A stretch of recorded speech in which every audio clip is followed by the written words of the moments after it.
ನಾನಿರುವಾಗಲೇ ಹೊಟ್ಟೆ ನೋವು ಬಂತಲ್ಲ, ಬಂತಲ್ಲ ಶಿವನೇ. ತಲೆ ಬಿಸಿ ಮಾಡಬೇಡಿ, ಇನ್ನೇನು ಮಾಡಲಿ. ಇದು ಈ ಹೊಟ್ಟೆ ನೋವೆಲ್ಲ ಬಂದ್ರೆ ಬೇಸರ ಮಾಡಿಕೊಳ್ಬಾರ್ದು, ಹೃದಯ ಸ್ವಲ್ಪ ಗಟ್ಟಿ ಮಾಡಿಟ್ಕೊಳ್ಳಿ. ಎಲ್ಲರೂ ಪರಿಹಾರಕ್ಕೆ ದಾರಿ ಇದೆ. ಬದುಕುವುದು ಸ್ವಲ್ಪ ಕಷ್ಟ. ನಿಮ್ಮಂತಹ ವೈದ್ಯರಿದ್ದು ನಮ್ಮ ಬಡದಿಗಿಂತಹ ಸಮಸ್ಯೆ. ಇದು ಕೋಟಿಗೊಬ್ಬರಿಗೆ ಬರುವ ಹೊಟ್ಟೆ ನೋವು. ಅಯ್ಯೋ ಅಯ್ಯಯ್ಯೋ, ಇದು ಉಳಿಯುವ ಸಾಧ್ಯತೆ ಬೇರೆ ಕಡೆಯಲ್ಲಿ ಕಡಿಮೆ. ಏನು ನನ್ನಲ್ಲಿ ಸ್ವಲ್ಪ ನಾನು ಉಳಿಸಬಲ್ಲ. ನನ್ನಲ್ಲಿ ಒಂದು ಗುಳಿಗೆ ಉಂಟು. ಎಷ್ಟು ಬೇಗ ಆಗಿದೆ ಅಷ್ಟು ಬೇಗ. ಆ ಗುಳಿಗೆಯನ್ನು ಹಾಗೆಲ್ಲ ಕೊಡ್ಲಿಕ್ಕೆ ಆಗುದಿಲ್ಲ. ಆ ಗುಳಿಗೆಯನ್ನು ತೆಗೆದು ಹೀಗೆ ಟರೆ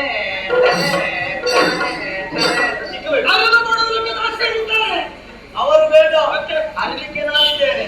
ಹಾಲು ಬೇಕು. ಹಾಲು ಎಷ್ಟು ಎಷ್ಟು ಬೇಕು ಹೇಳಿ, ಎಷ್ಟು ಬೇಕು ಹಾಲು? ಅರಸರೇ, ನೀವು ಹೇಳಿದ ಹಾಲು ಆಗುವುದಿಲ್ಲ ಸ್ವಾಮಿ.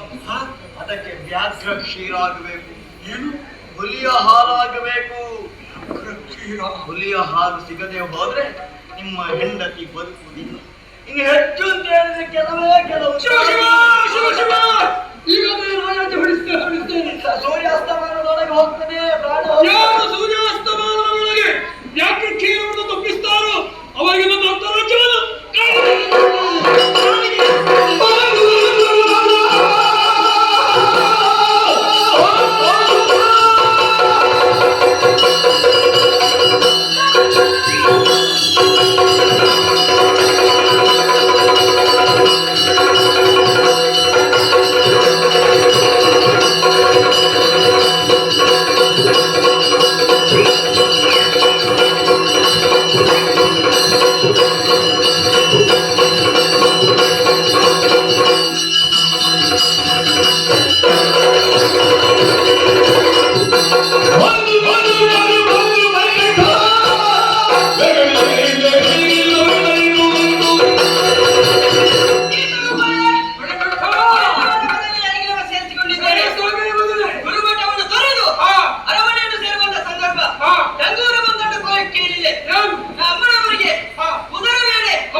ಇನ್ನು ಒಂದು ಉಪಯೋಗಿಸಿರುವ ಜಾಗರೂಕರಾಗಿ ಅಡವಿ